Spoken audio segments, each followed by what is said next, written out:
Yo. All right, let's get ready.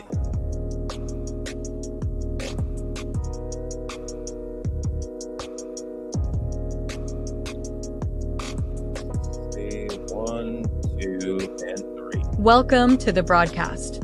This is a source of information on all things related to commercial appliances. Welcome all of you that are new to commercial and those of you well-versed in this industry of ours. Your host is Mike Reed, a technician who has been in the industry for 32 years, with his beginnings working in his family's appliance business based out of the western suburbs of Chicago. Get ready for a truly interactive broadcast. Have all your questions ready and prepare yourself to truly engage with Mike and discuss ideas on all things related to commercial appliances. Without further delay, here is your host. Welcome to the broadcast. This is a source of information on all things related to commercial appliances. Welcome all of you that are new to commercial and those of you well-versed. Hey, what's happening?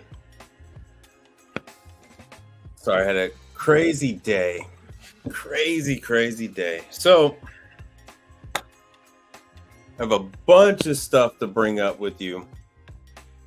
And if you didn't catch the intro from the AI, my name is Mike Reed, appliance tech in the business for 32 years now. I have some updates to give you on True is they're giving a virtual training class on their new ice machine. Let me share with you. Let's see what we got here. Why not this one? Coming up.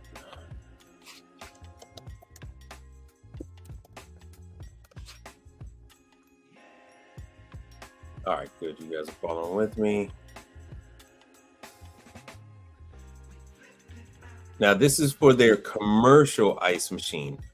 For their residential, they have gone around the country and they have done in-person training, especially at USAA locations, or USA. I'm sorry, not AA. So this is the unit right here, their True Ice Series. I've actually shown pictures of one in person. In my market, I have at least 5 of these that have been out in customers' hands and being used for over a year now. I've had 0 calls, no issues whatsoever. Let me see what this view by is. What is this view by? Okay. I don't want the bin. Currently, they only have the 2 models. Oh, they've added more. Oh, okay. I stand corrected. So now they have 6 models. Typically, what you find is the number means how many pounds of ice. So let's see what the spec sheet has. See if you guys are seeing this. Good. All right, let me see the comments. All right, I'm going to give you, so you're going to have to go onto the True website and you're going to have to send them your information to get your invite to this virtual training. So yeah, typically you see in the model number, so this says TCIM for True, I guess is clear ice machine. Oh, True cubed ice machine 622, which typically means it's going to produce on average 622 pounds of ice. So this is what marketing says is 640. But during the summer months, it's only going to be able to produce maybe 622 pounds of ice, if that. High ambient conditions, say if it's in a kitchen with poor ventilation, let's just say it's in a hotel chain with say it's in a corner, it's in a cubby, and it has very low airflow.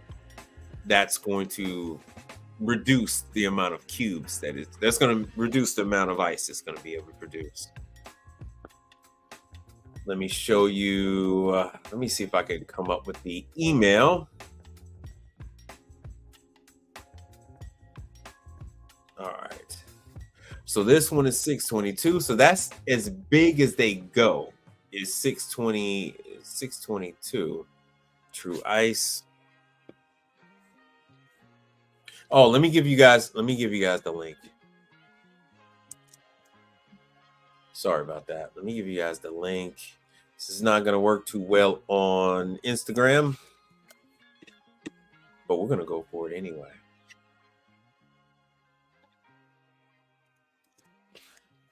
And yeah, I'm at a later time anyway. So Mike Sneed went he ended his stream a little early. I thought I can run out, take care of a call, and then come back. So I will typically do that, especially when I have so many calls to get to. It's easier for me to get to calls in the evening when traffic is non-existent. All right, so yeah, so 622 is the large one. This is the modular cubes. I don't know what the difference is in the TCIM. Yeah, all of these are TCIMs. Okay, here we go. Let me see what the difference is with this 522.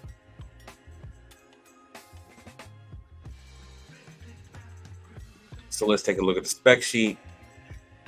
The dealer I'm associated with, they only had one on the floor, and it is actually this model here, the TCIM 522. This is ones I have pictures of it on Instagram. Built-in alarms. All of these are air-cooled, self-contained. Because they're using R290, none of these, they're limited as to how much refrigerant they can hold. So as of now, there are no remotes. So yeah, these are doing the same half full and large cubed ice, but it's just two different styles. So this one is, yeah, 560, but in reality, you're going to end up with more like 520 in the summer. So let me take you back to that section where it had stated for support. So you're going to, oh, damn it. You're going to, let's go here. And hopefully you guys have set up your account with True. True is severing their ties with a lot of part suppliers. They prefer for you to buy your parts directly from True. So you're going to want to contact True, and you're going to request. Here's the information. You're going to want to request access to the online training class. Let me give you the date of this training class. Oh, and then while I'm at it, hold on one second. Go with my ticker. There we go. 1 second. 1 second here. Let me see here. I responded. And the crazy thing is, True didn't give much time. They fired this email off to me actually this afternoon. And I think it's the middle of next week. All right. So here we go. Email True commercial ice machine training. So let's see here. It is. Oh, it's on WebEx. So it's on WebEx. But let me give you the date. So at least you can, until they send you your. Okay. So it's in the morning. It is August 16th, 9:30. This is Central Time for the True class. It's through Microsoft Teams.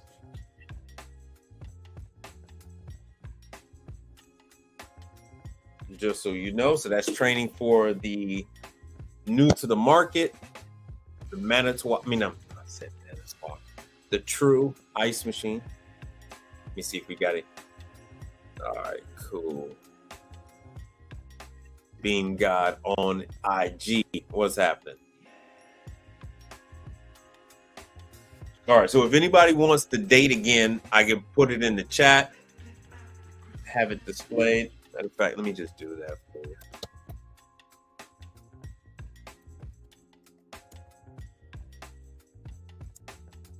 So this is the virtual training class. This is 8/16/2024. Hey Mel, how's it going there? So you're gonna want to email True Tech Support. You're gonna want to email True Tech Support because this is the date of the class for this, for their new machines. So now they have six machines of various sizes. Oh, you know what? Now I know why they have this size. The 22 stands for 22 inches. So these will actually fit on top of a bin. Let me check the spec sheet again. That is what the 22 is. Let me check the specs. I believe that 22 is so it could fit on a soda dispenser. And air cooled. Yep, there we go. So that's the difference in the tool. So if it's got the 22 in there, that's for the 22 inches. So it'll make 400 pounds of ice, and it's a 22 incher. And then the other size is the 30 inch to fit onto a bin, not a soda dispenser, but a regular bin. So that is the difference. So they claim in 70-degree air, 50-degree water, you're going to have 447 pounds of ice in 24 hours period. Where I am, our water is a lot warmer than 50 degrees. We were 100 degrees today. You're not getting 447 pounds of ice out of anyone's machine. No one's machine is giving you that. Even with it being a remote, you still have to combat that flaming hot water that's coming through, feeding into that unit. Oh yeah, Mel, I got you, because now is, this is your time of the evening since you're on the West Coast.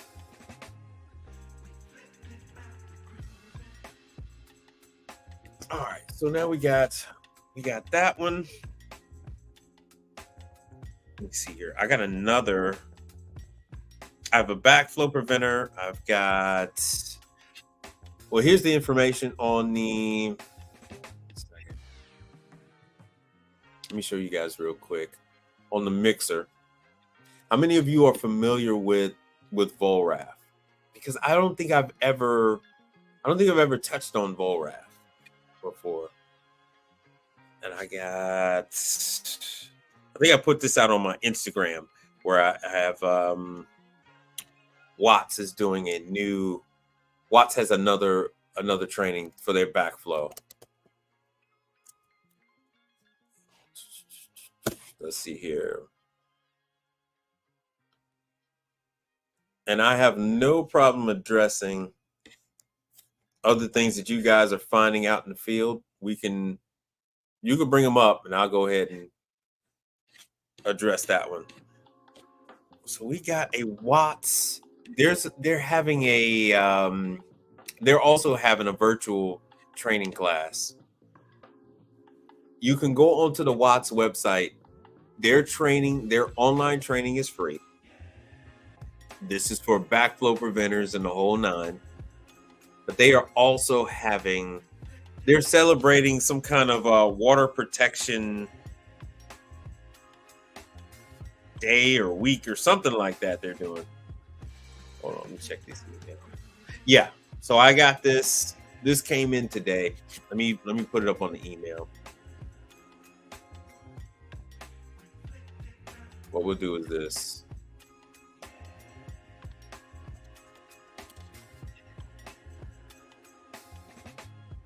And let me stop that screen. Let me share with you the email. AI bot, where's my email? 1 second. Oh yeah, it's here. All right, I see there's a question. 1 second. Watts. What in the world? I just had that freaking thing. Okay. All right, here it is. No, that's from June. Hold on. They're going over backflow preventers and all that other kind of stuff. Let me just go through today. Apple is being extremely difficult.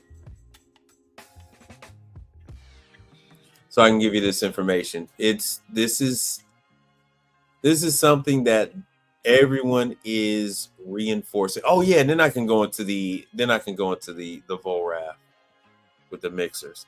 I've steered away from telling you guys about a lot of the major companies. My goal is to try to get you into the business with some of the newer players, some of the lesser known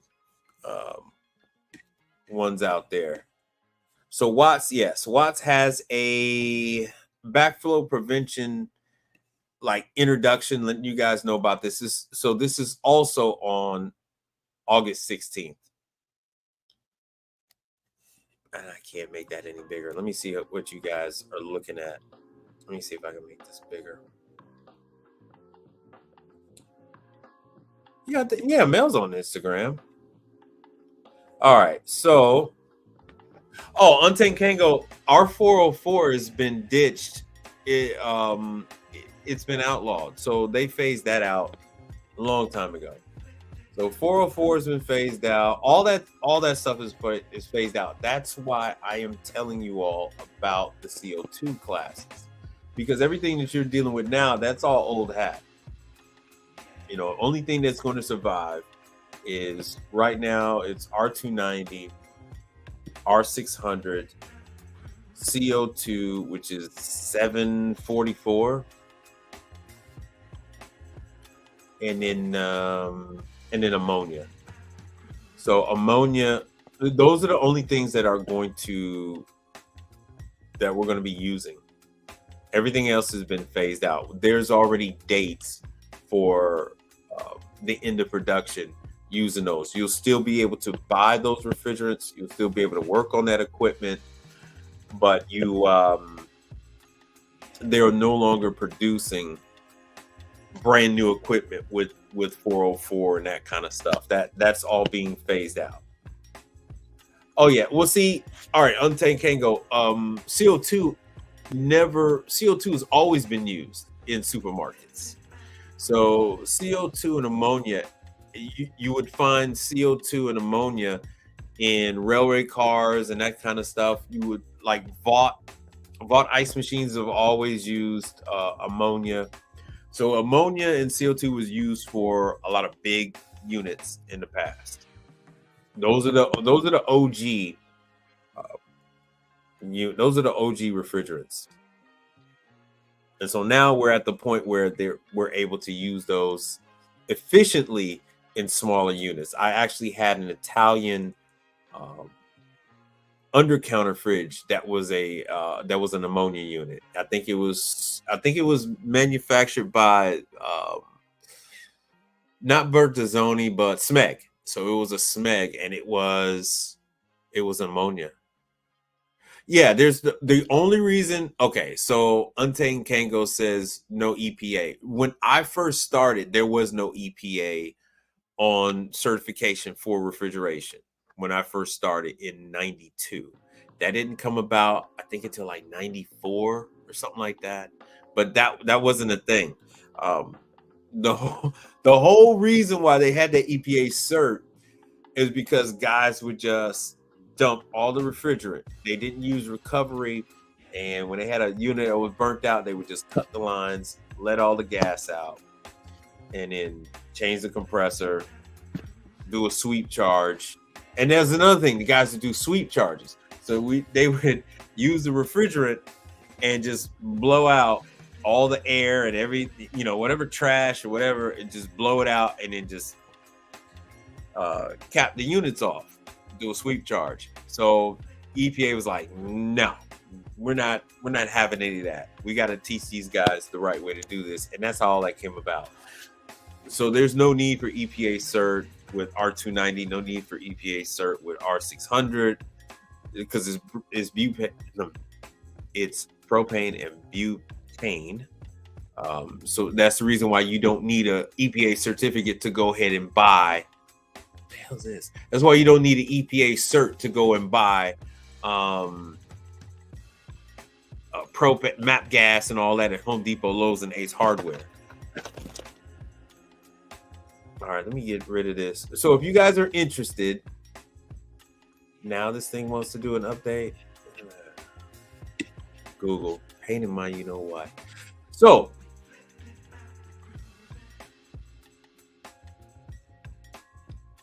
watts. Let me get rid of this. Oh, you know what? Hold on. I'm gonna show you. I'll go to the VOLRAF real quick. So the VOLRAF is. What the hell? This girl just sent me. There it is. So here's the mixer training.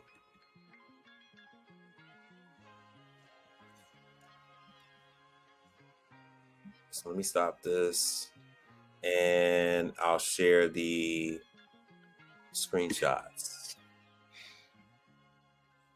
as soon as this damn thing pops up.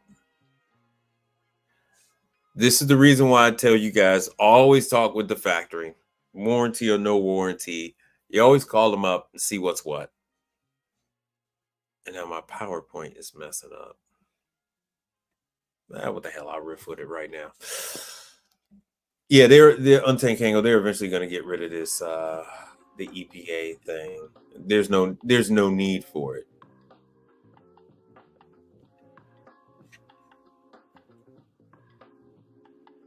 There it is. All right, it's up. Make sure the screen.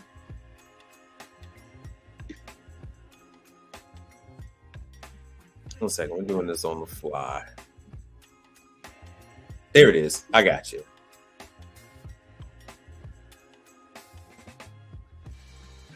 All right, so this is what VOLRAF sent me. This isn't just the mixer I was working on. It is, I guess this is for all of their mixers. This is the tabletop version. Now, she didn't send me the oil for this one. She did send me an email that had a parts list, but she said she didn't know offhand what the brand of oil, what style of oil goes in this for this gear. So I'm dealing with a, hold on a second, I got the,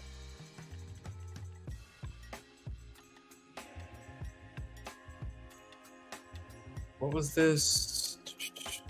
110 volt 40. Yeah, so it's a 40 quart.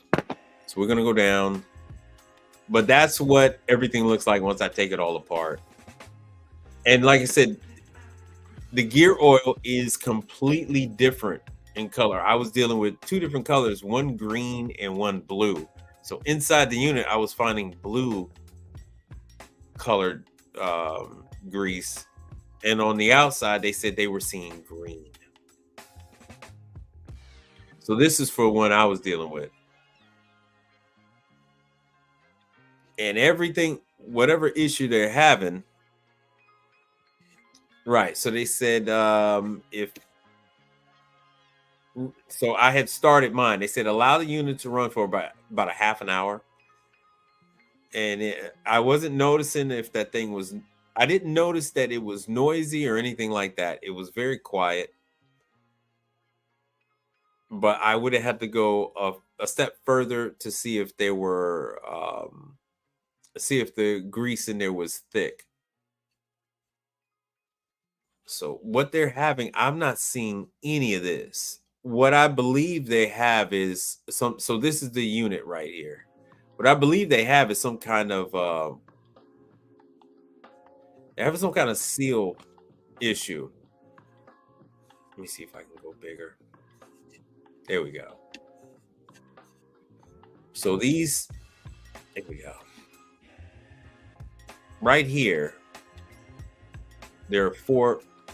Wonderful. Now this thing's acting like LeBear. Come on, man.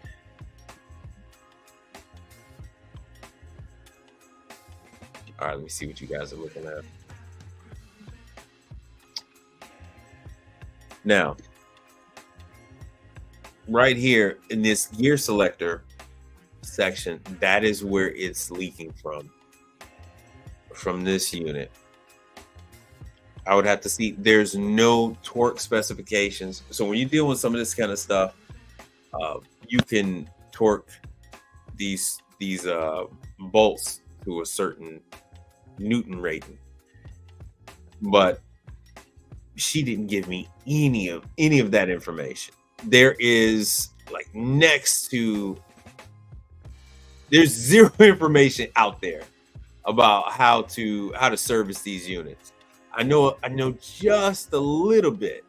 I know just a little bit about taking care of these. I don't go as far as messing with the planetary gear, but as far as changing oil, things like that, I can do that kind of stuff. I deal with switches. I deal with that whole assembly that I took apart. Yeah, I can replace all those things. And then even in the base, let's see if I can even find it. In the base, there's usually like a contactor, all that kind of stuff. Yeah, so here it is right there. And it doesn't matter which model it is. So there's going to be a contactor down there at the bottom. You just see where the cords are going to, and then you will find reset fuses. You will find contactors, and a lot of times when they're dealing with that flour, the flour gets into the contactor and prevents it from making a connection, and that will cause a lot of problems as well. So when you go out there and the unit doesn't start, you want to check the switch for the cage. And you also want to check incoming power, take off the cover at the bottom, and make sure that your contactor isn't completely covered in flour. Make sure your contactor is working, because it's just like with refrigeration, you'll end up having problems with the contactor. Just like what burned out that walk-in unit I was working with. So here's the worm gear. So you have a planetary gear. And then you have a spiral. The spiral mixer has a different type of gear. I can't think of what that was called right now. Sun Mix uses that other type of gear. But as far as Hobart uses the planetary mix with the planetary gear, which is like this same type. Then there it is. There's the planetary shaft. Then it tells you how to remove it, all the different steps. It is not fun. Oh man, this thing don't want to work with me. This is my first time using. There we go. So these are all the different parts to it. And of course, these are all, see, you got your rings. So to tell you, you got to remove the spiral hub gear, blah, blah, blah, all this stuff. You are not going to do this on location. I repeat. Yeah, I got it turned on. So he was asking that I get it turned on. Yeah, I got it turned on. It was, what was it that I was doing? I don't know. I got it turned on. So I hit the emergency stop, and to release it, you didn't have to give it a half a twist, and then it pops back out. And then I don't think, you know what it is? The protective cage was not all the way engaged, and that's what happened. So as a safety feature on these mixers, if you do not have the safety cage all the way secured, the machine won't start. And so it felt like it was over, but as I dealt with it more, I was actually able to hear the click. And once I heard the click from the cage, and then the power came back on. So here's another shot of what that planetary gear looks like. And this is for the smaller one. These things are not, when you have to do anything with the shaft, with the gears, with the bearings, you are not going to do that on site. You're going to pick those things up. A lot of times these guys are using forklifts. They're using hand dollies to lift these things up, because these things are extremely heavy. And like I said, you're gonna have to take these apart. Like, Mel is into coffee. It's pretty much like when you do the coffee machines, you're gonna take this thing out and spread it out. So here we go. This is the other side of the gear selector. And as you can see here, you have different pins and things where you have all of these, you have potential areas to leak. And this is the area. You see the 4 screws? So this is where it's leaking from. This is exactly where it's leaking from. So I don't know what, this location is only 2 years old. I've been there since the beginning. I don't know what the hell they're doing to this damn thing. Why we're having a leak from this point right here. So this is what you couldn't see from the live. You're going to want to, remove all that grease, because otherwise it's going to come out of here. And why in the hell is it blue and not brown? I don't know. I do not know why that damn oil is either blue or green. So somebody's got to explain that one to me, because none of these pictures are showing blue or green. And so here you see another bearing right there in the center. So here's more plugs. This is a whole nother business dealing with these mixers. If I were to take on more of this kind of stuff, you actually would bring on staff. You would bring on a tech that is actually trained on this type of equipment. So if you want to learn this kind of stuff in your business, you would actually hire techs that have training on this, and that's how you would learn it, because there isn't a single school that I know of outside of learning from Hobart how to work on these freaking things. And there are quite a few. And so somebody else had a question. Let me show you guys the cost of these things. So just going through, showing you what all the internals are. They all have to be lubricated. They all have grease. So here we go. These are the 4 screws. Let me get rid of that. This is where I was looking at. Let me make it bigger. Yo, what's happening? Quiet Storm. Thanks for coming, man. I'm just going over. I was touching on quite a few things. No Diddy. And I was talking about ice machines, backflow preventer training class, and then now this is for stand mixers. Well, actually, this is not even a stand mixer. This is floor mixer is actually what it's called. Yes. So Untamed Kango, that's exactly what Volrath was talking about. So that's what we all believe happened, is that the heavy dough, they are doing cookies. So they're not doing cakes. So cookie dough and pizza dough is extremely it'll strain these mixers. So they put it straight on the gears, and the seals. Now, this restaurant, well, this ice cream shop has only been open. It's been open under 2 years now. So as far as a long time, I don't know what you want to consider a long time. And they pretty much had the same. Sorry, excuse me. They've had the same management in there for the last 2 years. This particular franchise is owned by a gentleman that he actually owns two other franchises, and you've seen me working in those other two franchises. Actually, one of them is on the stock market. I actually got to add them to my ticker down at the bottom. All right, let me see here. Let me get out of here, and I'm gonna show you. So yeah, behind these four screws is where it's leaking from. So they're actually showing, but why is that color is still wild to me. So this is the centrifugal switch. And let me see here. Here's more troubleshooting. So they give you all this kind of fun stuff. Oh, here we go. Leaking grease from the planetary head. So freeze plug is falling off.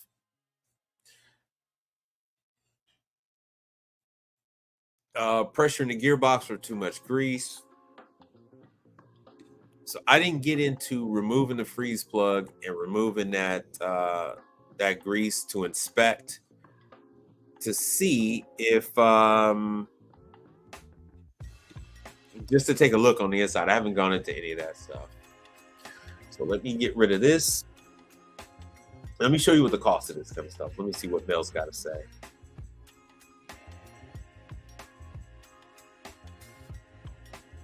All right, so Mel is saying restoring mixers. Yeah, as far as several, I think you mean like this. They're old videos, and there's about 3 different people, and all 3 are about Hobart mixers. All 3 are Hobart mixers. Well, let me show you this. All right, do port mixer.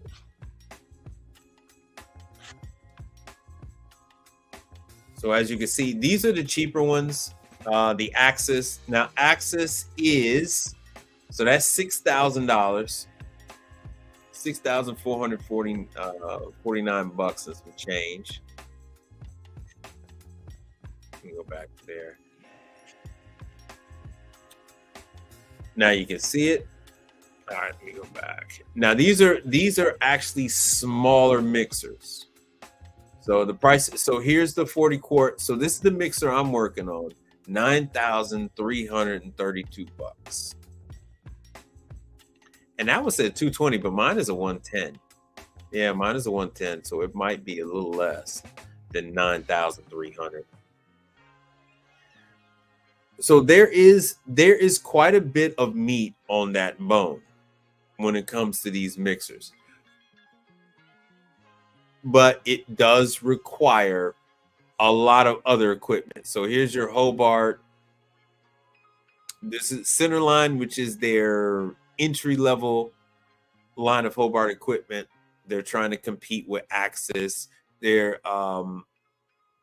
Atosa has mixers as well. Vivor. So there's an onslaught of these inexpensive Chinese mixers. Univex is not. Univex is an old school brand. See that is also $9,000 for that mixer.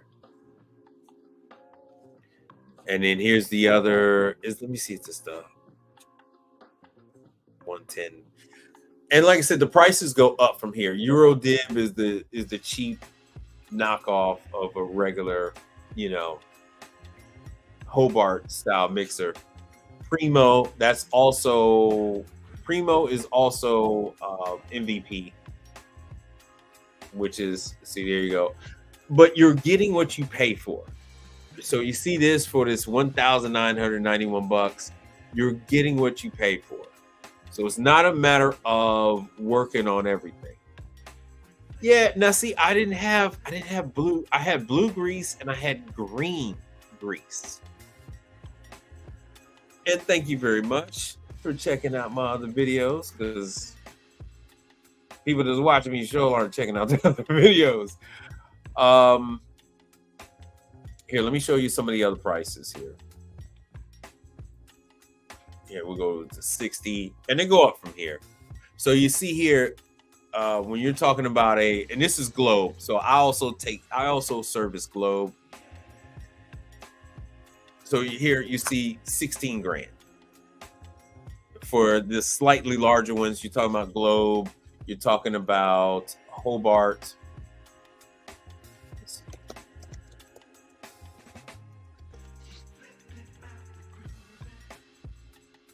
Let me go with another one.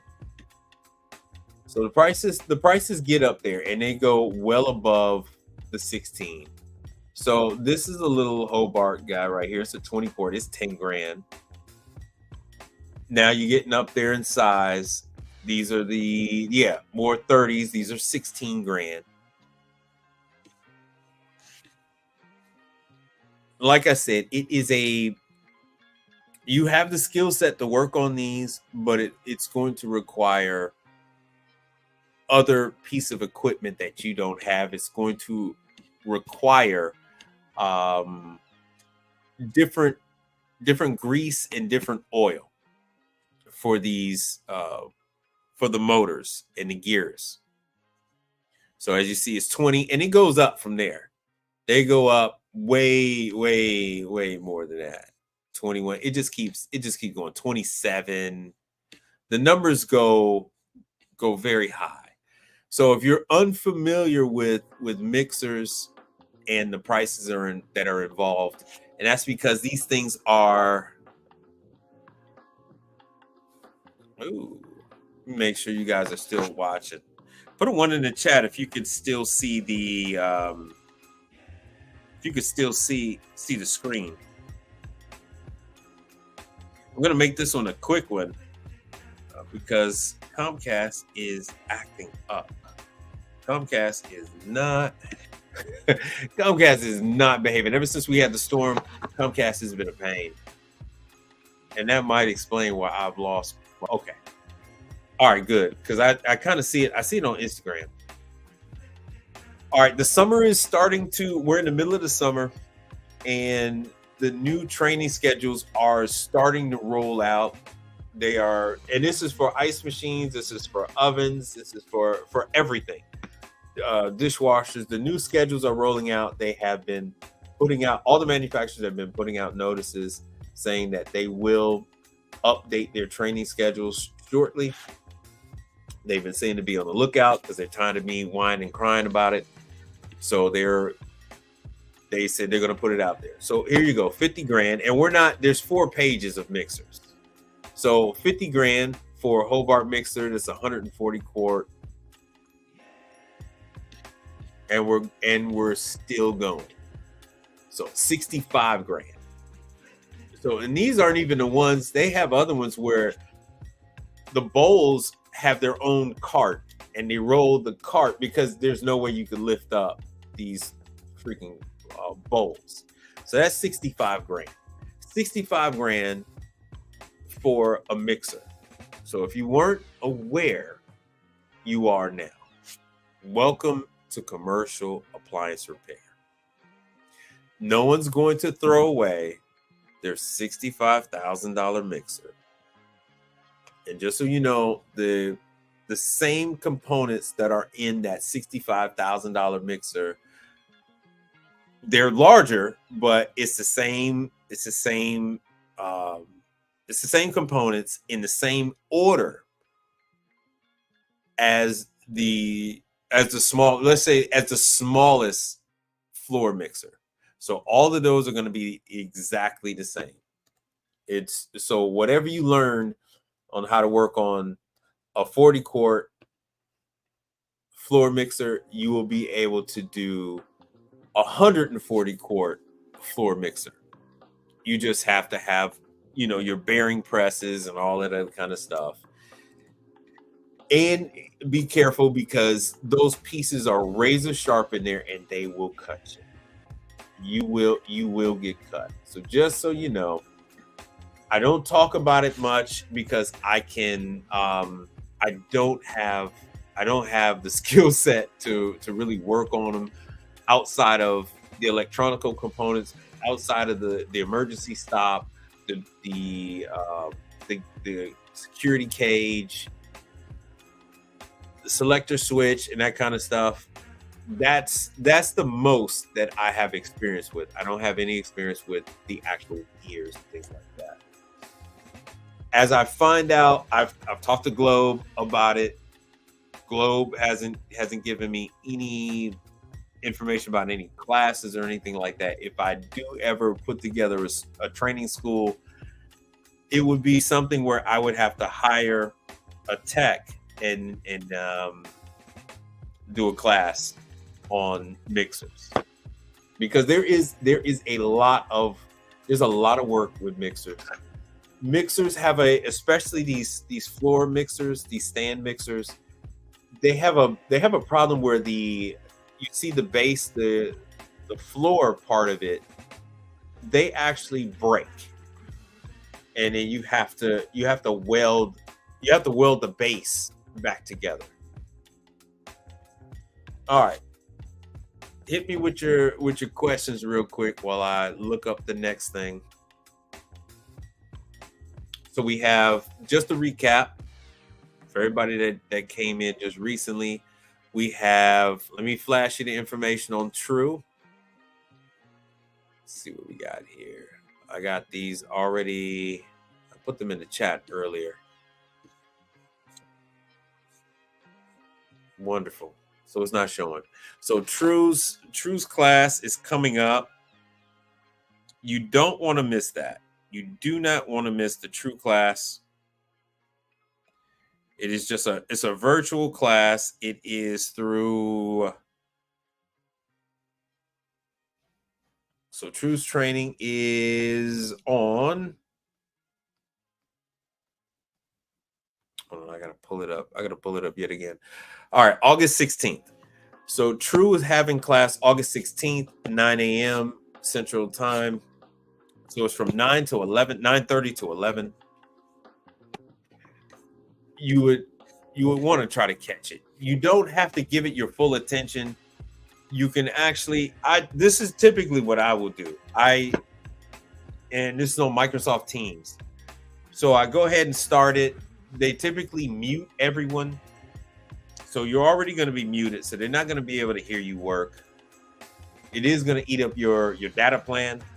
But I typically have the class on and I have it going. I'll pay attention to the class while I'm working, doing something else. While I'm driving from site to site, I'll have it playing, and I'll listen to the whole presentation. At the end of the presentations, they will tell you where you can get a copy of that live training session. So that is why you typically want to attend, even if you're not giving it your full attention.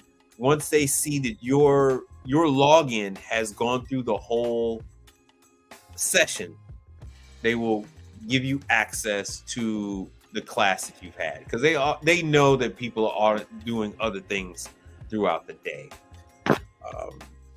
And I had a couple of people that wanted me to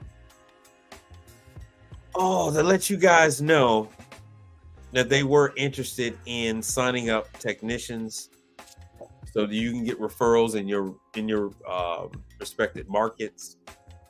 So don't forget about Hapco. Oh, don't forget about Volraf. Let me go back to, since I have Volraf open. Hold on a second. And then I will end this with Volraf. So Volraf is out of Wisconsin. They own Stolting, and they own a couple other entities. They do everything from cookware to mixers, induction cookers.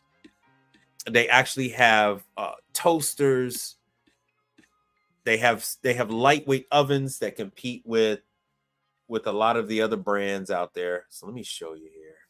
They have a team of about 4 people that handle their service calls, and then they have other people that handle the tech support. Hold on 1 second, so I can show you all. There we go, all the stuff that they have. So here we go. Everything from their heated induction warming food delivery system that they created during COVID. So you see a ton of their stuff. You just don't know. You just didn't know it was Volraf. Another thing that they own is Servewell. So they own Servewell. A lot of people don't know that. Hey, Thanos, what's happening? I know. I was like, all right. So he's looking for the true information, and I'm looking for it. Ah, there it is. There it is. I don't have the actual information for it. They gave me an actual invite. They sent me 2 invites actually. So what you're going to need to do is, so here's the link for True. What you could do is email service@truemfg.com and let them know that you would like to attend the virtual training class on the 16th. So that's the best I could do for you. I received 2 invitations. I received 2 invitations back to back. So they told me, just if I got 2, just ignore it. But they want to make sure everybody is up to speed on this unit, on these ice machines. But I've had experience with them now for well over a year. I have had 0 problems with the True ice machines out in the market. So Volraf is a very large manufacturer out there in the market. So when you've seen these soup warmers and things like that, because they own an induction company, they're very big on warmers. Jollibee's had those, fruit slicers. There's the induction cooking, and here it is. So here's their soup warmer. You will find these soup warmers in universities. You'll find these soup warmers in hospitals.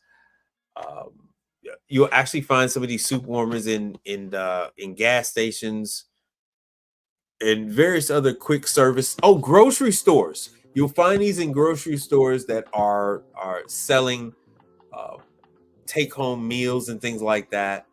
So they have units that are installed above the counter like this one and below. I've worked on a number of these units. So I haven't worked on this let me see if I get it. I haven't worked on this new digital one. I worked on all the ones that are analog. Let me just show you the video gallery. You see that? Yeah, Volraf used to have a rotisserie. They used to have a rotisserie system, but these guys make everything. So they make soft serve machines. They make. Let me see here. They want to go right to the fabrication. You've seen these units in gas stations, some liquor stores, stuff like that, daiquiri shops. They're a large player in these machines as well as Bun.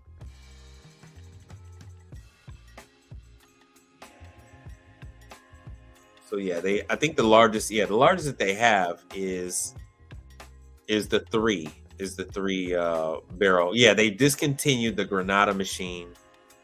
It didn't sell very well, in my opinion. Now here's the refrigeration, the beverage. So you have one with a stir, and you have another one with a bubbler. Some of the locations I go to, they have these. Oh, sure, no problem. Some of the locations I go to, they have this, and you'll see these with the lemonade. You'll see them with orange juice, apple juice in them, fruit punch. You'll find these with tea in them.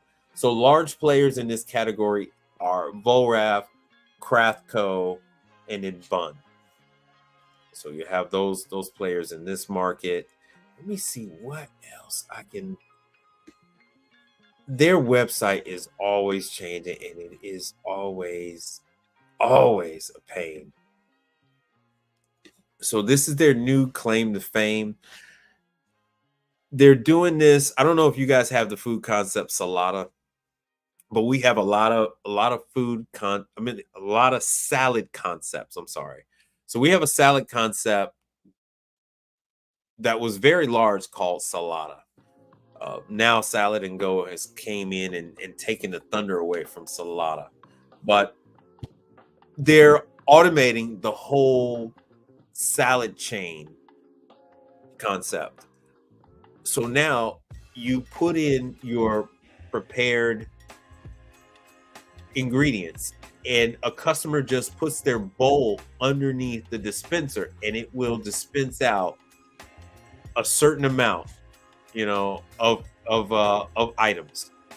So as you see here, cheese, beans, tomatoes, I don't know what the hell. I don't know if those are baby carrots or what. Mushrooms, all kind of things. They have a number of YouTube videos on it, and so you can have it set up where the customer themselves, so sort of like a soft serve type of deal, where the customer themselves will take the bowl and go along the line, dispensing out what they want in their salad, and then weighing it, and you're charging the customer by weight at the end, or you could do a all you can eat type of deal. So you have like Salad and Go. Salad and Go is doing $6.95 for a salad bowl, and that includes the proteins such as chicken or beef. And this is refrigerated, so yes, there is a compressor in there. Let me go back. Good. So here are the pizza ovens, and they've discontinued some of them. So they actually have pizza ovens. You will find these in bowling alleys, skating rinks, that type of thing. Now these will not take a frozen pizza. You would have to take something that is par baked, and you would then take, so sort of like bubbly bread. You would have to take that crust that's already partially baked, and then you would then put your sauce on there, and then you would put the other ingredients on top, and then the cheese. This would then cook that type of pizza to completion. But you cannot take raw pizza dough and put it in these. So these do not need a hood, and a lot of these are not 220 volt. Some of these are actually running off of 120 volt electricity. Oh, but this is 208 though. So this one is 208. You got your left and right hand. It's $5,000. Now that's the MSRP. It might not even sell for $5,000. It'd probably be a little bit less than that. And so here is a lot of my locations have this one in particular. You will find even some of these in places like Wingstop might have a unit such as this. You'll have sandwich shops. So here we go. So you have sandwich shops in this. So once again, you're taking a bread that's already baked, and then you're putting your ingredients on top of it. And this is basically just to you can control the speed of the conveyor belt, so it will do a good job of cooking the meats. A deli meat, it will cook that meat, because you can make that belt go at a snail's pace, and so you can cook the meat, you can melt the cheese, not a problem. And this will not only will it brown the bread, but if you don't time it right, you will actually burn the bread to a crisp. And so they have, yeah, these are also 208. And this is pretty much what they're selling for online, about $2,500. I know they say MSRP is 27. There is not much to these. You got a cooling fan at the bottom. You do have a couple of thermal disc fuses on this one in case the unit gets too hot. It will shut the unit down. It's pretty much like an oven or a dryer. It'll have an overload, a thermal disc overload in them. Every now and then you have damage to wires. Let's see what else. The main thing is the conveyor belt. Let me show you what the conveyor belt looks like. I actually have to do a belt on. So here we go. So yeah, so here it is. So I said 2,500. So they're selling this for 2,300 for that guy. This is the even smaller one. So this is what is this? The 10-inch. So that's the 14. So this is a 10 or 12-inch. Yeah. So this is 10.5 inches wide. So the 10-inch wide, which means you're only typically going to put in one item through that belt. So this one is 14 inches wide. And let me show you the cost of this freaking belt, man. So here's the belt, not that. Here's the belt, $181. And that actually came down because their belts were, at one point in time, their belts were ridiculous. At one point in time, that belt was horrendous. Yeah, so this is for the 14. I actually need one of these. I own one of these. So this is not bad. So it's a skill in itself to weave these damn things together. You can actually remove these links to shorten them. You can add links to lengthen them, and you join them together. So let me see if we have some other parts for the Volrath. But before I get too far into these damn things, let me go back to Volrath. I just want to show you that, yeah, Volrath has a large offering of items. Let me see if I can go in here just in their cooking. So yeah, these are the other toasters that they have. The panini press. So here you go. I have yet to work on a panini press. Like I said, a lot of salad concepts, they will use a panini press such as this because this won't really press a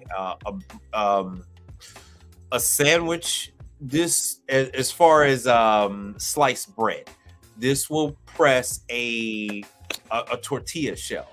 So like when they do a wrap, so they'll put chicken and some other ingredients inside of a wrap, and then they will press this wrap, and that will give them grill marks onto that type of a bread product.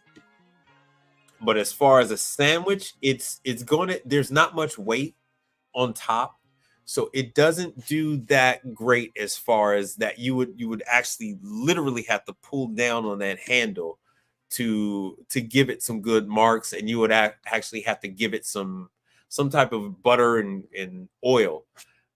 They also do have griddles and grills. These are electric. I don't think they make a gas one. Let me see what they say. I've never seen. Yeah, so they do have it. They do have a gas one. I've never seen a gas one in the wild. These are the type of griddles and grills that you are going to see in concession stands. These are the type of griddles and grills that you're going to see on a food truck.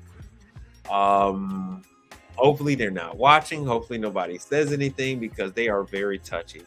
But these are not exactly heavy duty. These are not heavy duty units. So if it's a concession stand at a high school concession stand for basketball game, baseball, that kind of stuff, this is the style for that. So Mel is saying a baby restaurant in Florida. Oh, Bole. Hmm. Maybe. Um. Yeah. So this is very very light use. Very very light use. Yeah, Bole.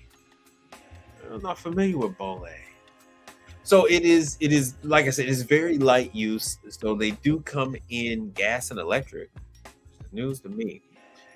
But it is, let me see. They say heavy duty. Yeah, that's nice. And see, they have an electric flat top grill. So this is a whole category by itself. So you're gonna see Neemco, Volrav, Hatco.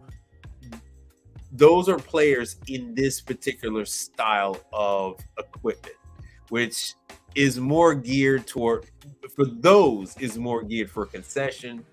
The bun toasters, everybody uses that. All your breakfast places use it. Your sandwich shops use it.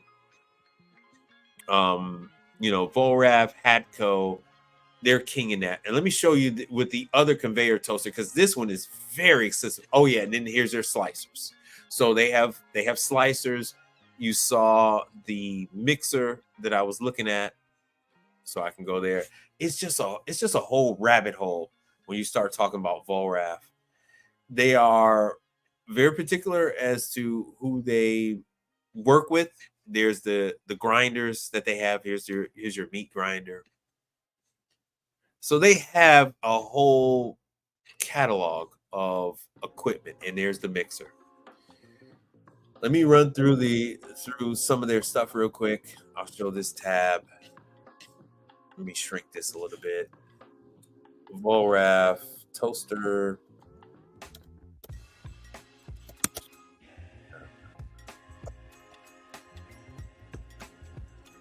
Yeah, so here's the 2-level. Here we go. Here's the 2-level. Here's the Volrav 2-level. $5,856. All right, you see what they're doing there? Let me show you the Volrav. We'll do the griddle. That didn't come out right. All right, so here's the griddle, and they have different ones. So you're talking about $1,300. So there's meat on that bone. $1,500 for this. That looks like a 36-inch. Yeah, it is 36 by 20. So because of their size, it's not that deep. It's only 20 inches deep. No, I'm sorry, 11 inches deep. What the hell? Maybe 11 inches tall, 20 inches, 36 inches wide, 20 inches deep, and 11 inches tall. So here's your press. Like I said, this is going to be light use with these press by Volrav, by Hatco, by the like. You're not going to see a panini press like this in Panera. They need something a lot more robust than that. So here, you see here's the gas griddle, $4,000. So there's a bit of change involved in these. So yes, they are worth working on.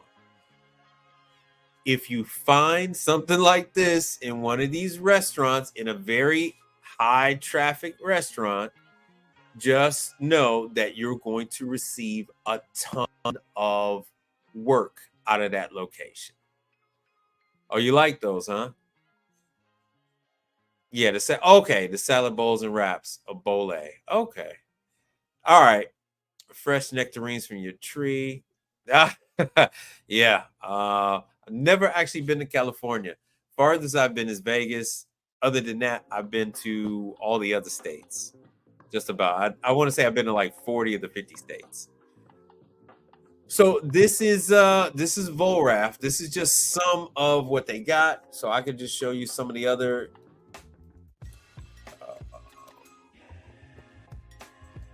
Here's some of the drink dispensers. All of these have compressors in them. So this is the least expensive one that you're gonna find. This is $1,080, and this is the stir. This is not the bubbler. So you have the other ones that are bubblers, where they're going to draw the liquid up. I think these are bubblers right here, and so that prevents the drinks from getting stale and all that kind of stuff. Let me show you some more Volraf. They see people are like, I'm leaving. All right, Volraf. Oh, let me show you the ovens. So here are the ovens. I tend to find these in bars.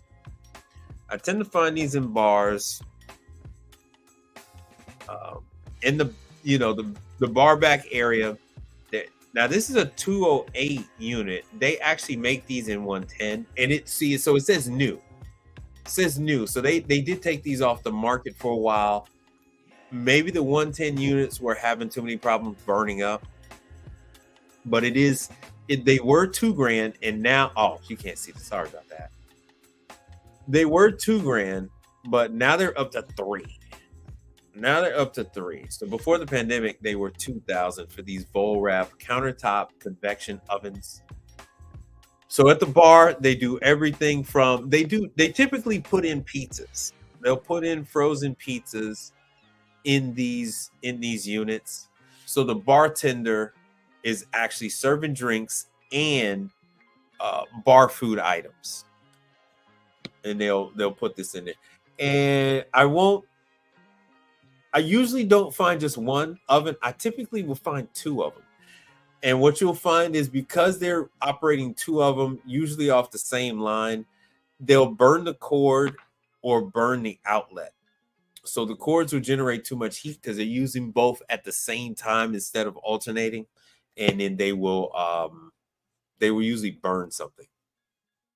So Volraf they're usually going to ask you a ton of questions when you're over there, like, how many things do they have plugged into one outlet and all that kind of jazz. Let's see here. So yeah, Volraf has tons to work on. So let me show you. So Volraf on Stolting. So when you sign up with Volraf, you actually have the ability to work on Stolting. See, so now they're saying Stolting by Volraf. And then they actually had their own concrete maker, their drink mixer. This is for when you take the soft serve and then you'll stick it into this blender, and then you're able to add Oreos and that kind of thing to make a concrete. So let me show you Stolting. So this is all Volraf. So as you can see here, it says a Volraf brand. So they're not even calling it, they just said it's a brand now. They're wholly and completely claiming this. So one of my first videos I did was when I attended Stolting training. So Stolting it's in the top 3 as far as Taylor, Stolting, and then whether you want to say it is, well, you could plug in your own number 3. But yeah, as you can see here, Volraf been around for 150 years. So they even advertising the Volraf information on the Stolting site. So orange leaf, Stolting, Sweet Frog, quite a few are Stolting. And then we had a chain called 0 Degrees. Every 0 Degrees had a Stolting in it. Stolting will be in burger shops, as far as like let me see what they got. As far as like frozen custard, because they make in Freddy's frozen custard will use Stolting machines to make their frozen custard. Yeah, they have gelato cases. These are not theirs. These are rebranded from Italian manufacturers. But they do this so they can offer a complete suite, a complete offering to have your dipping cabinet, your gelato display case, your Stolting. So you could do your custards, you could do your gelato, and then have everything displayed. So here's the batch, for a lot of you guys that follow Mike Sneed, this is the competitor to what Mike Sneed is using in his back room to make his ice cream. So this is one of the other brands that are out there. And every now and then, it gets a little crazy, but every now and then, Stolting actually will use the same brand that Mike Sneed is using. That manufacturer that's down there in Florida, they'll actually make it for Stolting and slap Stolting's name on it to make these batch freezers for the gelato and regular ice cream. So yeah, this goes deep. All right, so we got some questions here. Let me see here. What's the other one? All right, so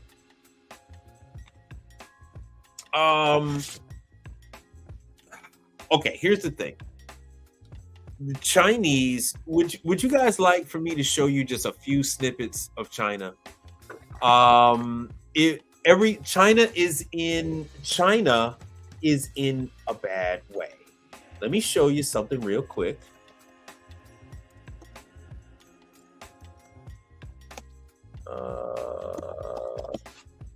China has fallen back into the third world. Everyone has pulled their manufacturing from China. China is, let me see here. China manufacturing failed. Ah, damn it. And China's Navy, you can there's tons of video of fishing boats bumping into the Chinese boat and into the Chinese Navy warships and causing holes in them.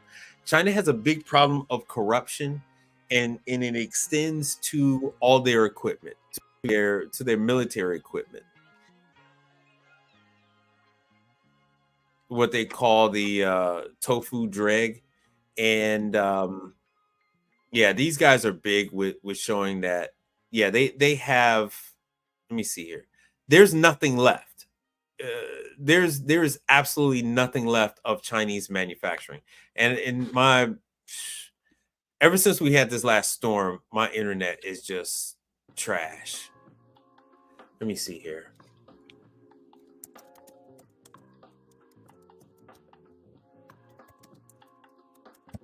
So there's no need to worry about China. Yeah, like they said, all the major companies, this was 10 months ago, China's major manufacturing crisis, all the companies are leaving. So they're all going to neighboring countries. They're actually going to, Taiwan. They're going to Indonesia. They're going to India. Everybody's leaving. So China's factories are closing down and moving to other regions. See, that was a month ago. 80,000 views. So you're going to have to update. You're going to have to update yourself on what's going on in the world, because you're operating off of old information. So China is bullying everybody in the South China Seas, but the dog has no teeth.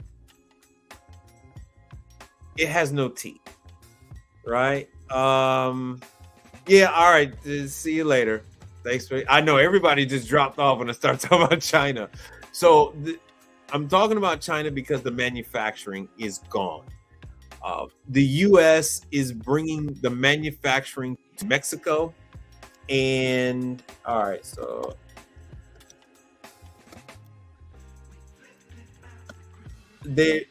Everything is done by robots now. So one thing you must understand is that all you got to do is take a quick look how Mexico is becoming the new China, and that was a year ago. All our components are made in Mexico. They were doing a lot of assembly work in Mexico. Because we have NAFTA, they can do all this assembly, and they just truck it right across the border.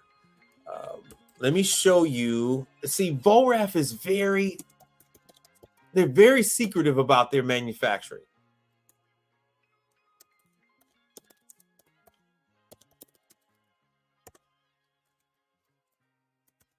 But this stuff isn't done by people anymore. This stuff is all done by robots.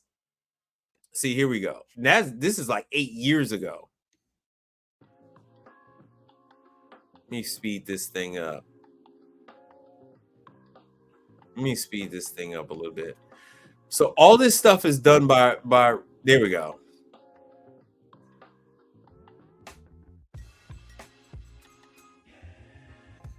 See, there you go. And this was, how many years ago was this? This was 8 years ago. This was 8 years ago. So you have to update yourself in regards to what modern manufacturing looks like. This is manufacturing. We can talk about bringing jobs back to America. These are the jobs they're bringing back. They're bringing these cassette style robots. They look like big record players. They slide in the sheet metal. I've taken many factory tours. You should take one, especially if you're going to go to Texas. You should take some of those tours. So they slide in the sheet metal, the stainless steel, and the robot arm just he cuts out the pattern. The sheet metal comes out. Another piece of equipment presses out the forms. They drop out. A person. This is the only time a human being will smooth the edges so it doesn't cut you when you touch the edges. If they want that to happen. And then another piece of equipment will take that and it will fold everything into these forms. So here are those big cassette type things. They're using water jets and stuff like that to cut this stuff. There we go with the plasma welding. There's no people doing these damn jobs, man. When they talk about the Tesla factory and all that stuff, there's no people doing this. In these huge factories, they have like 35 people. In fact, it used to be 500 people. It's 35 Americans that are doing this stuff. When this stuff is in Mexico, it's 35 Mexicans doing this. It's all the freaking robots. This is an 8-year-old video. This is Volraf. So I'm trying to keep it all cohesive. This is Volraf. See here, let me show you. 8 years ago at Volraf, we not only manufacturing outstanding products, this is how they can ensure that that everything that quality control has been done. Because robots are doing 95% of this work. So let me go back to Volraf. Right? And this, like they said, 150 years they've been manufacturing in the United States. Oh yeah, and they do a vacuum chamber. Nice. See, I could talk about Volraf for a whole freaking week. Let me clear that out.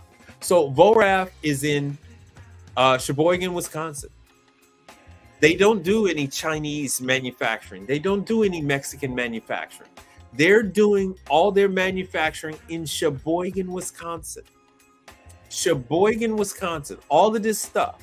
Sheboygan, Wisconsin. You know how they're doing that? They're making their own vacuum chambers. I don't know why I haven't worked on any of these yet. They're doing because they're using robots. They're using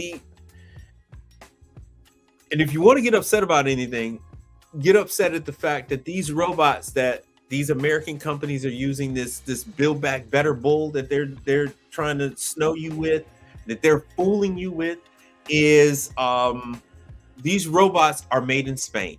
These robots are made in France. And I would guess maybe Germany. I've never seen or heard of one, but when I take the tours, I've only ever seen these factory fabrication machines from Spain and from France. And what they're offering is they're giving them as a lease. Each and every one of those pieces of equipment are given to these manufacturers as a lease. So they don't own them and they don't have to do the maintenance. So because it's a lease, those French and Spanish manufacturers are taking care of the maintenance. The manufacturers are then, because it's a lease, they're writing off the interest of the lease payments. They're writing off the lease, and they don't have any maintenance. When the equipment needs to be updated, the French and the Spanish, they just snatch them out of there and they give them a newer, updated piece of equipment because they are leases. So now they don't, the American companies don't have to worry about sick employees. They don't have to worry about overtime. They don't have to worry about injury. They don't have to worry about workplace injury. And then they can offer all this, oh, we do custom fabrication jobs and blah, blah, blah. Where they're working it out in the CAD, and then the robots are printing this stuff out. And when I say robots, they're not R2-D2 robots. They don't have arms. Really, they're these freaking cassettes, and I can, if you guys had a question about these, about how this manufacturing, what companies they're actually using, what countries they're from, I can touch on that real quick. No diddy, I can show you that. But there's your Build Back Better. Your Build Back Better are these robots, and you have human beings that are angle grinding the outside, so you as the customer don't cut yourself when you're touching the edges. They're doing the seams, they're blending. They're not even doing the painting. They're not even doing the powder coating. The powder coating is done in these booths, and it's all automated. Let me show you that. Let's see here. But please take a factory tour.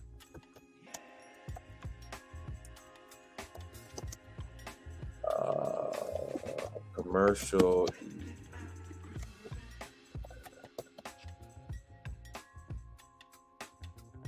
And this is not what I wanted to show you. Damn it. Each one of these factories, they have their own powder coating. Let me go to YouTube.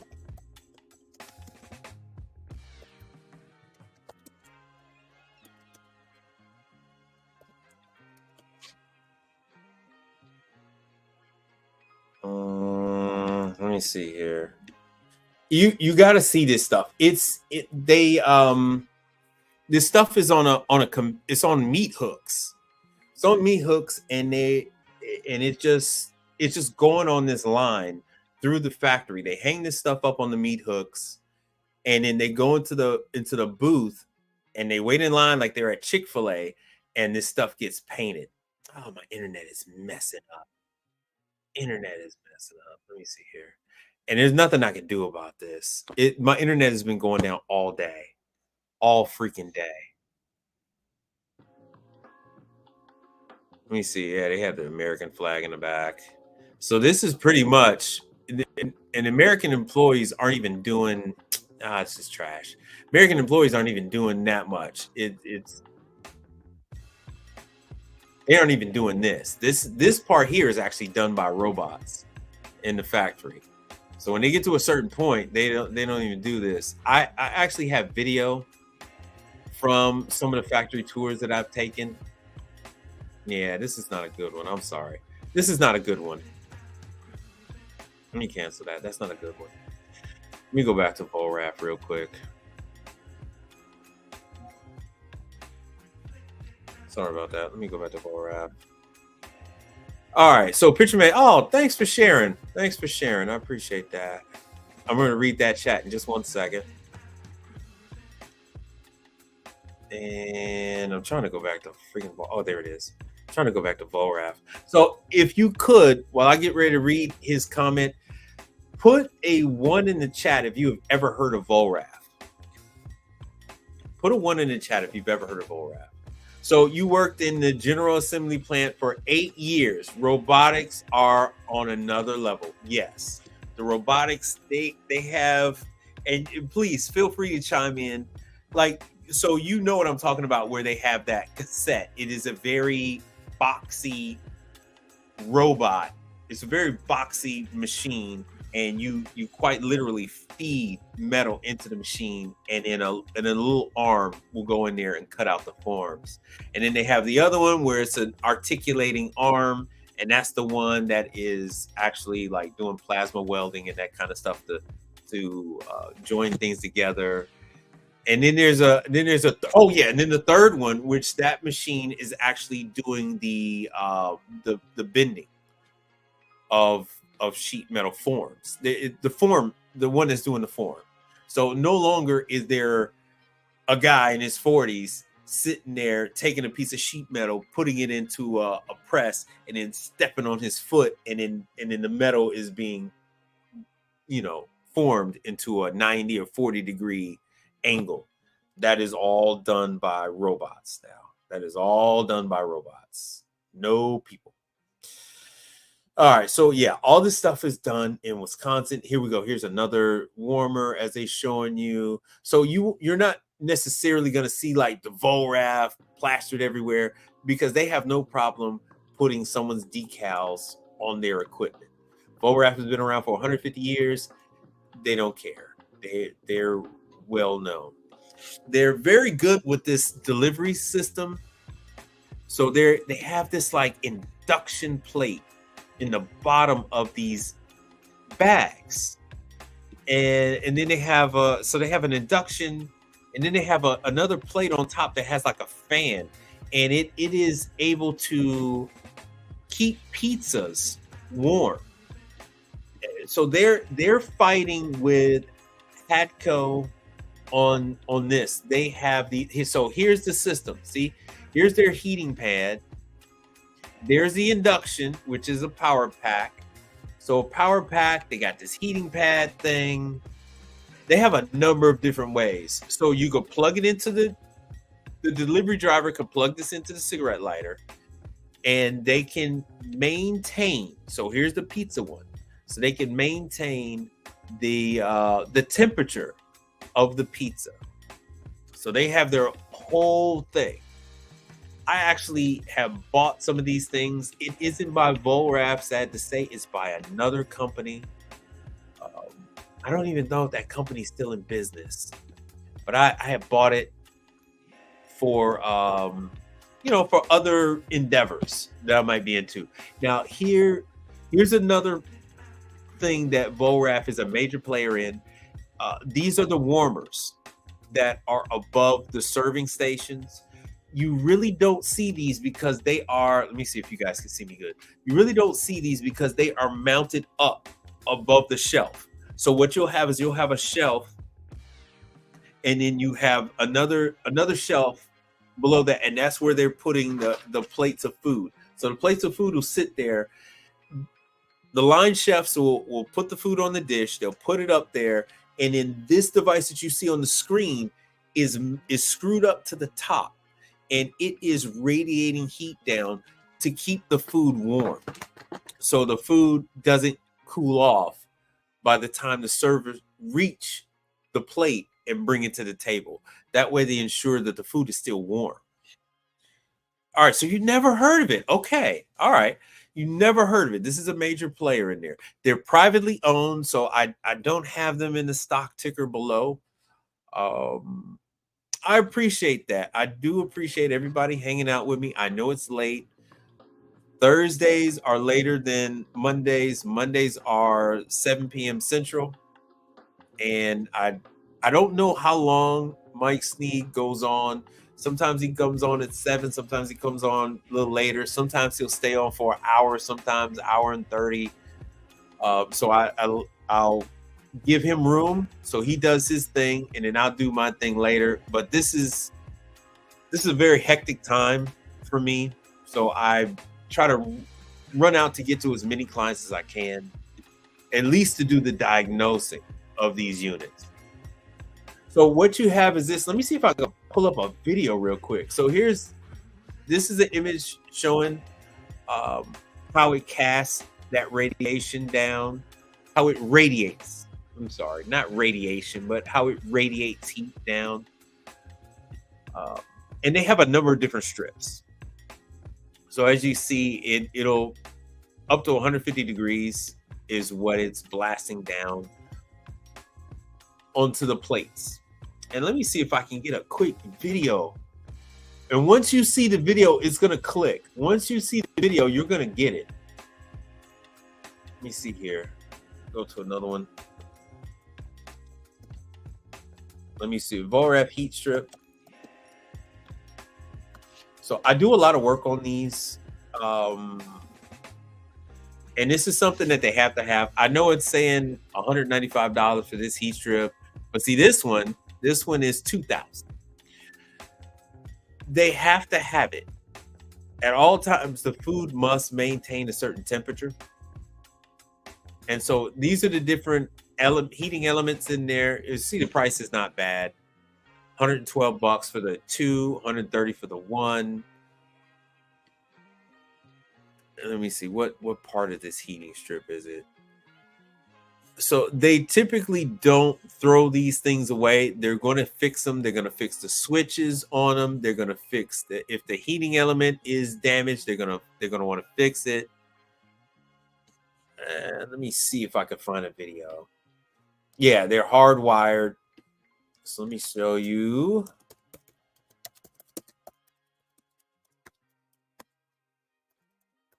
Heat strip YouTube.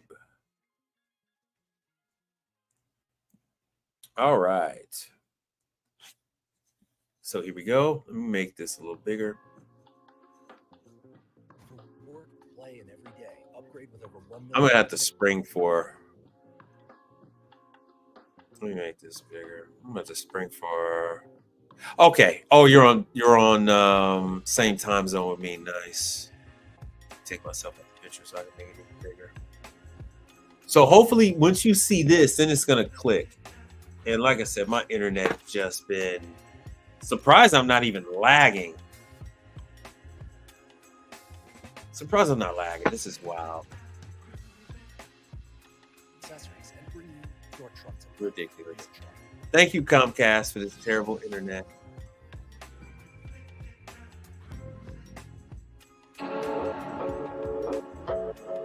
So yeah, here's the strip. It's integrated into this glass. Okay, so yeah, they're not going to replace that. They're going to have you fix it.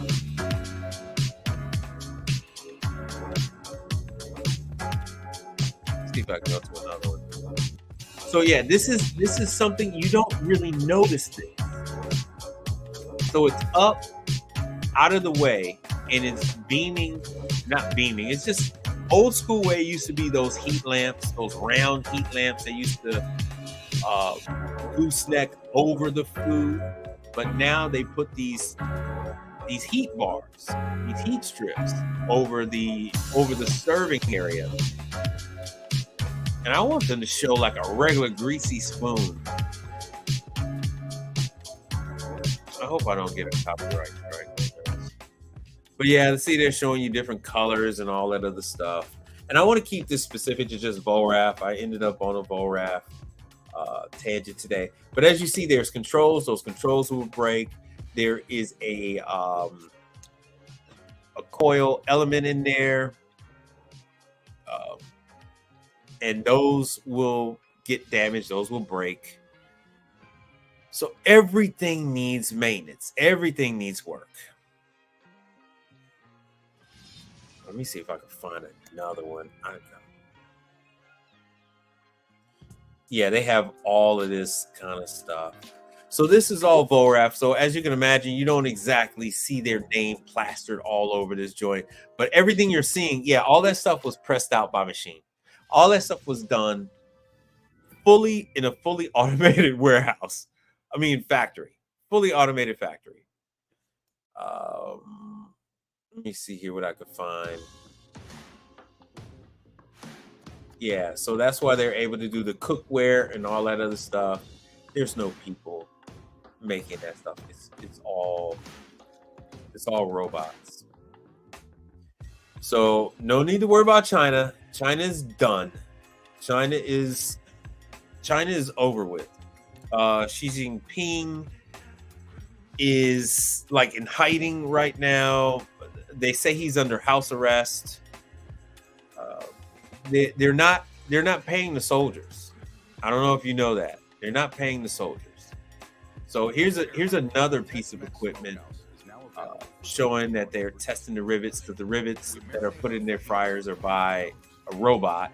So all this stuff is precision. This is all, as the other guys in the business like to say, this is all marketing.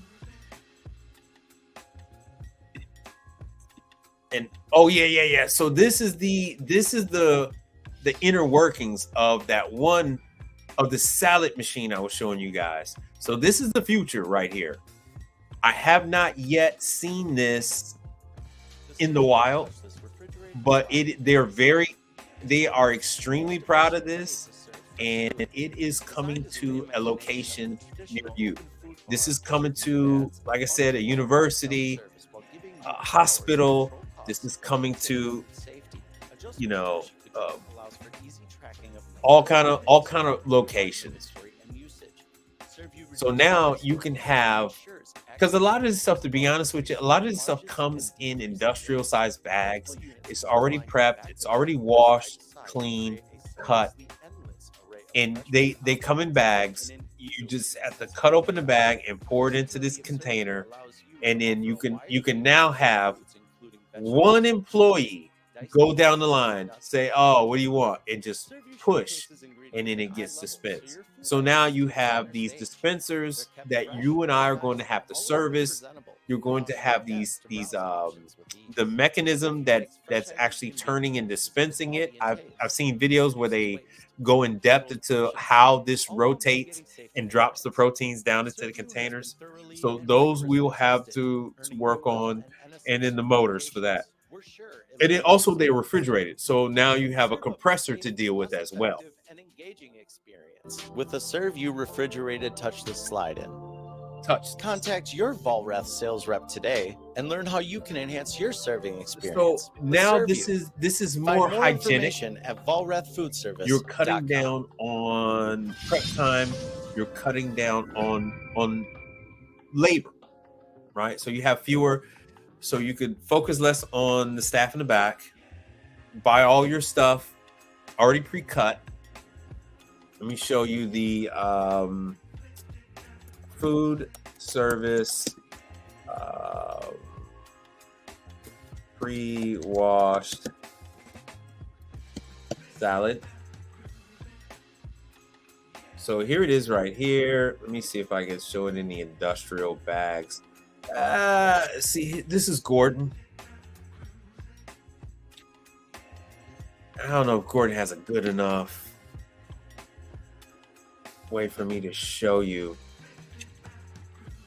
I really want.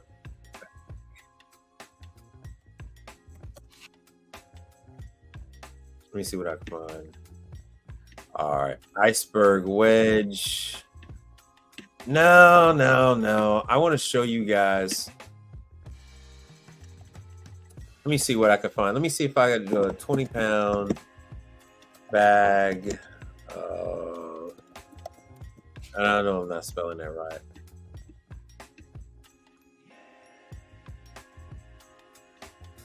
I don't know why this thing wants to be difficult.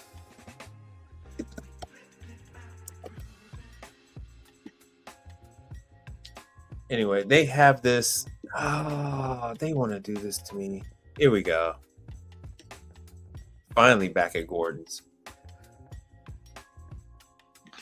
So they'll have these industrial bags. So this is a very small one. This is a 5-pound bag. You've seen these. Here we go. So here we go. This is what they're going to. This is what they do. They take these. They're ordering these very large boxes. They come in larger bags than 5 pounds, and it will be single item. So they're already cut, they're already washed, and they're single, like this broccoli floret. There's 3-pound bags. the carrots. These are not what I'm looking for. I'm looking for the industrial bags where they're like 20 pounds and not just these 5. But you get the idea. So this stuff gets shipped out from the distributor in these very large servings. They're able to dispense that whole entire bag into that Volraf system. And then now all you do is you have 1 or 2 employees walking down the line and say, what do you want? And then they're pushing into that. So there's lots of work. There is lots of work out here. And just know that all of these things are very important parts of this whole system. These are brands as you guys are telling me, you've never heard of them before, but they are all around you. They are everywhere. I hate to sound paranoid, but these things are everywhere. This is what they're serving you out of. So this is their pizza. This is a pizza station. Not very popular in my neck of the woods. They're something like this. They're using and I just got a check from them yesterday. Continental. So Continental is very big with this. Hoshizaki's gotten into the mix. True is a big player in this one. And there's another one that was just bought by Electrolux. I'm not very big on them. So this is with their induction. You guys will see me do induction and all these different wells. So this is the way it is now. This is what it is. Bring the volume down. So induction, yes, induction still breaks. I haven't found the different the coils and things like that to break. I found the controllers to break because they will have a remote controller.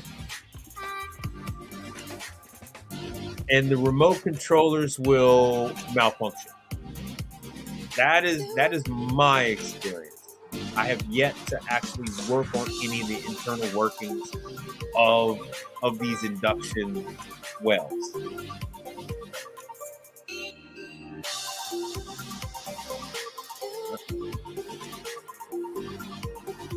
So there's the coils. It's not much to it. And Volraf will walk you through the whole entire thing.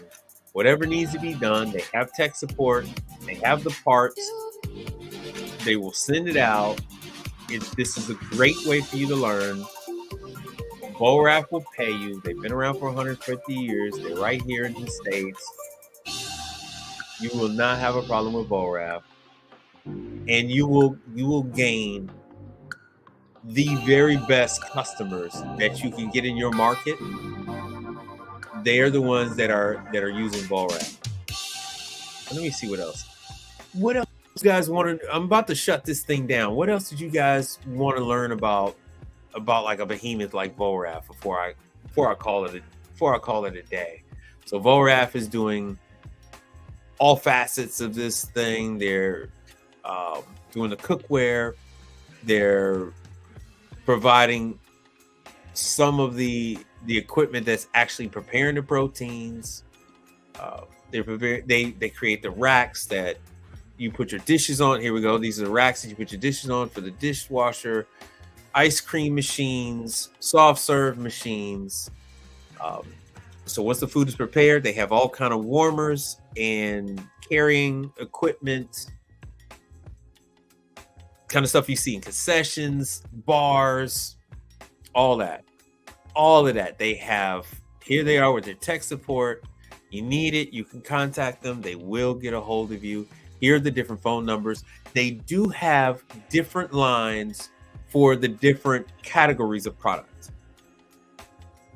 So as you see for the toaster conveyor, you typically have 2 people responsible for that. Other people pick up the slack if they're, if the 2 people that are handling that division are on the line and someone else that's not in that division answers the phone, they will take your information, and the people responsible for conveyors and the ovens, they will get back with you. There's the line for the induction, warmers, and then the general phone line for the other stuff, the refrigeration, the hot side, all that good stuff. They're Monday through Friday, and they will get back with you. Let me see. And here's the email. Let me put that. Let me put that in the link. Oh wow, it had some people on IG. Nice. Thank you all for showing. I'm not a plumber. I'm not a plumber. I'm an appliance repair technician on the commercial side. They're gone now. All they have to do is check out my IG. So for the people that, so here you go. That is the information so that you can try to get set up with them. I can't guarantee that you will. It all depends on what market you're in, but they cover a large, I mean, they have the best clients out there, but they cover a large area of the food industry, storage, prep, the whole nine. And their freaking website is a pain to go through. As you see, I was going through other stuff. Now, I've never worked on any of these dispensers. They have, so Volraf is the one making these dispensers when you go and pull out your cups and all that kind of stuff. They are a major player in that market. So you've seen these, you just never knew who made it. Well, guess what? Now you know who makes it. Now you know who's behind these dispensers for your cups, your straws, the lids. Volraf. They just don't have the. If the items are empty, you might see at the very back the mechanism that's pushing all the stuff forward. You might then see Volraf. But other than that, you really don't see much on there. Let me see if they have anything for coffee. Let me see.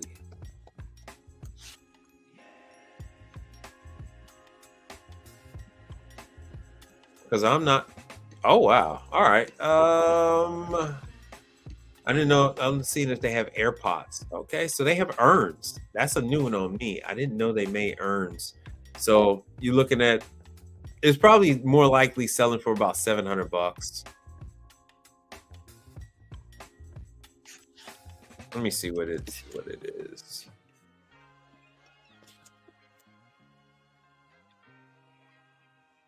I don't even know if you guys are into that kind of thing. But if you're on the coffee side of things, yeah, see, I was right. About $752. So yeah, so they're making urns for the coffee. And I was just curious to see if they made any air pots. Oh wow. So this one's got to be probably about $1,100 for this 5-gallon urn. Probably more like 1,000. Probably more like 1,000 for that 5-gallon urn. Oh wow, they got a couple of. Oh wow, all right, freaking 20 pages worth of product. These people make everything. They make a lot of stuff. A lot of stuff. So I don't see any AirPods.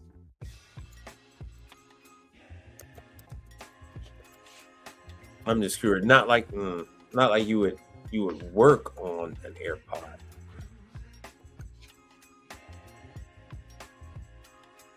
Oh, okay. Here are now. Like I said, I can go over Volraf stuff. Oh, I didn't even go over the freaking tables. So Volraf is actually making these serving wells. I believe they're doing hot and cold. So what they'll do is, yeah, so here's the compressor. Here's the compressor down here. There's your Dixel controller. Your on and off switch. There's your Dixel controller. You'll find these in the cafeterias of hospitals, universities, hotels, that type of thing. And then they put the food items here.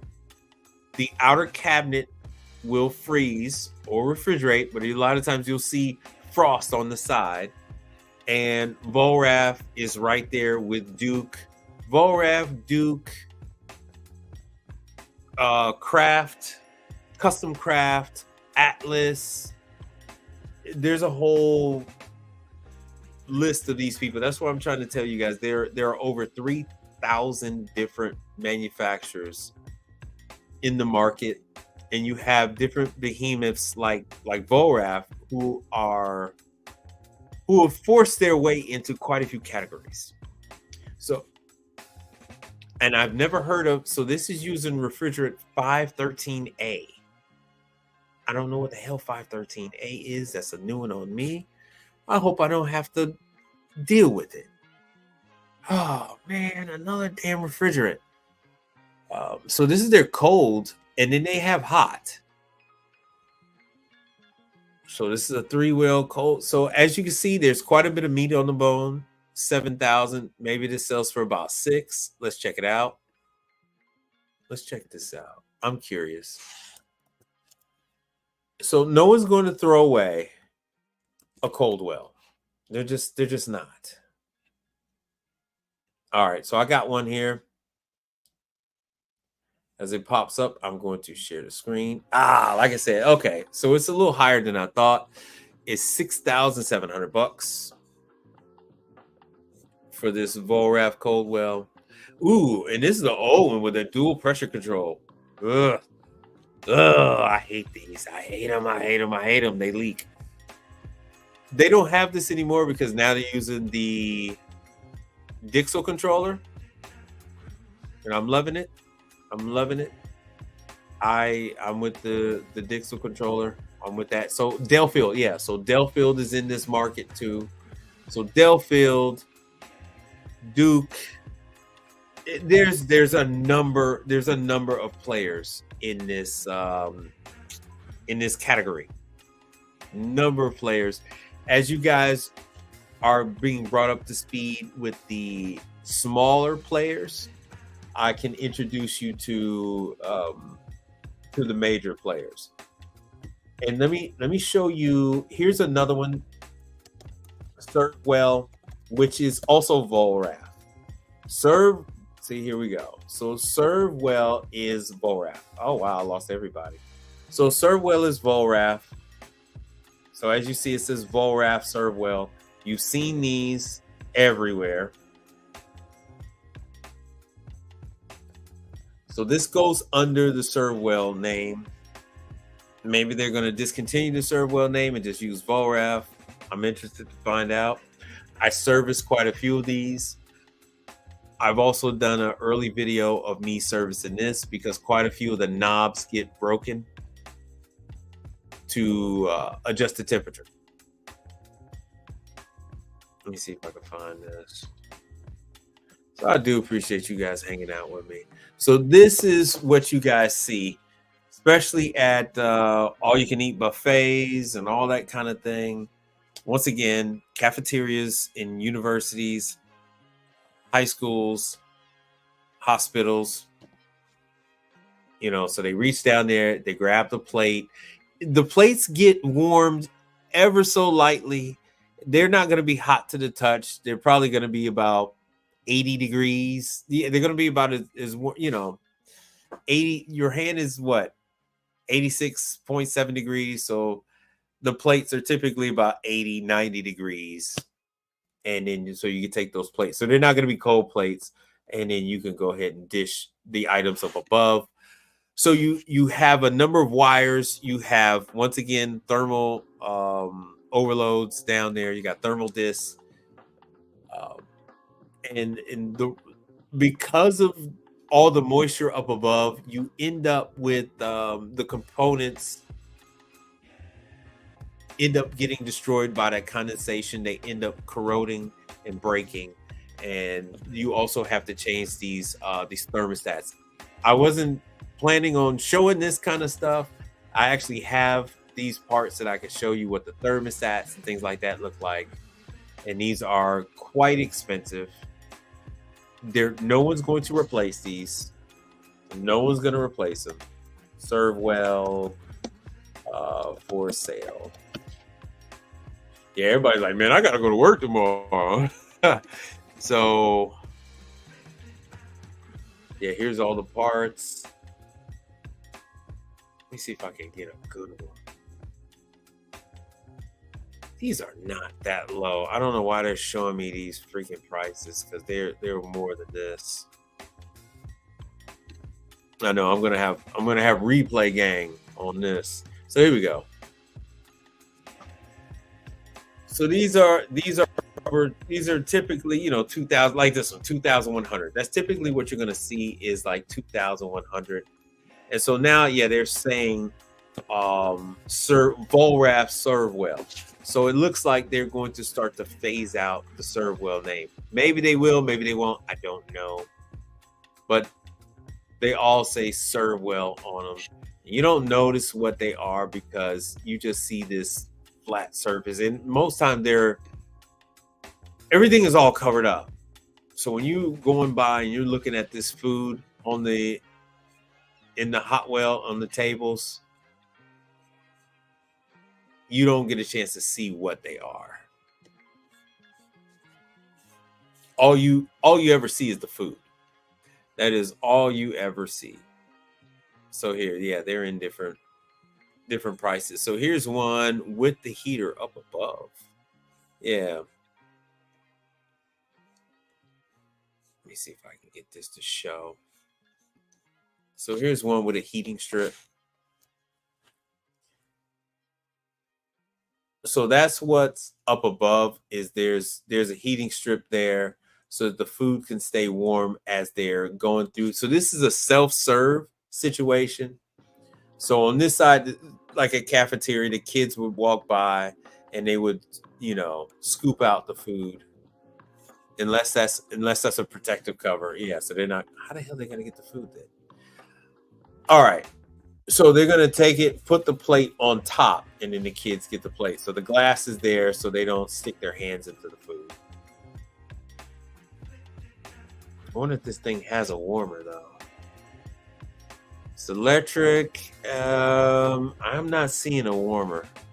But usually that's what you're going to find is like this one has a warmer. And this is not served well. This is not Volrath. This is another brand called Universal.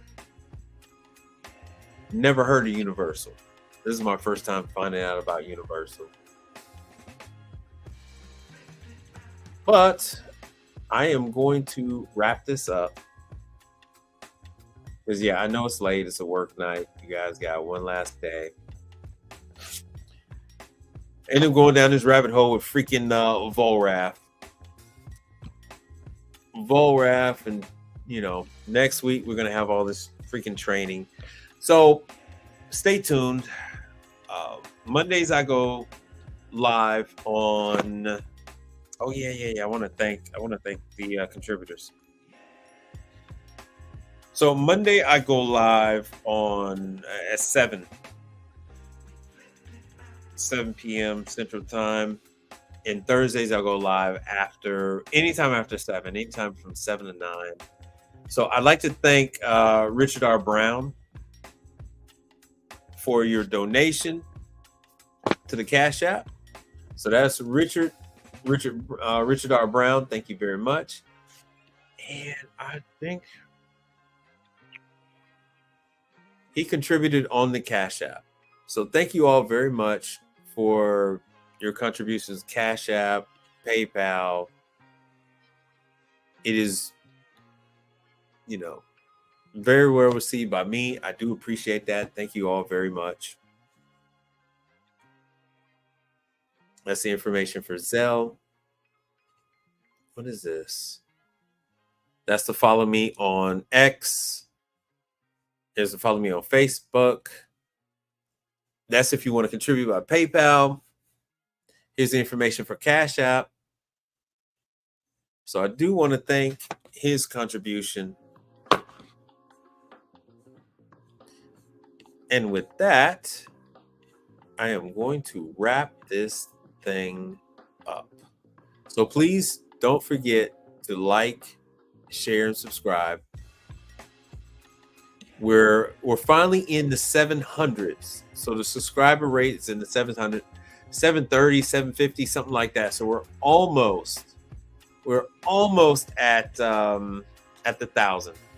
So once I get to 1,000, then I have somebody at YouTube to talk to about getting my account straightened out, because they have my account as a corporation instead of an individual.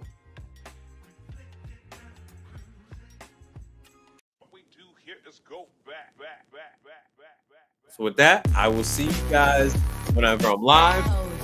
And if not, I'll see you guys on Monday.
What we do here is go back.